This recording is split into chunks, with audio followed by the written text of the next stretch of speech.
Hello everyone, চলে এলাম আবারও আরেকটি নতুন ভিডিও নিয়ে। শীতের দিন মানেই সুস্বাদু খাওয়া, তেমনি আজ একটা নতুন রেসিপি নিয়ে চলে এলাম তোমাদের সঙ্গে। তো এই যে আজ রেসিপিটা হলো ধনেপাতা বাটা। তো এই যে এখানে কড়াইয়ের মধ্যে দেখতে পেলে সামান্য পরিমাণে তেল দিয়ে দিলাম, দিয়ে তার মধ্যে কাঁচা লঙ্কা, পেঁয়াজ, রসুন দিয়ে দিলাম। সমস্তগুলো একটু ভালো করে আমি ভাজা ভাজা করে নেব। একটু লাল হয়ে গেলে তার মধ্যে আমি ধনে পাতাটা দিয়ে দেব।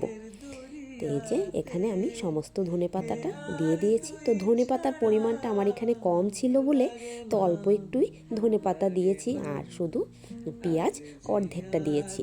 তো যদি তোমাদের এই ধনে পাতা বেশি হয় তো তোমরা পরিমাণ মতন তোমরা সমস্ত কিছু দেবে। আর আমি যেহেতু ঝালটা কম খাই তাই 3টে কাঁচা লঙ্কা আমি দিয়েছি। তোমরা যদি ঝাল বেশি খাও তাহলে আর একটু বেশিও ধনে পাতা দিতে পারো, কাঁচা লঙ্কা দিতে পারো।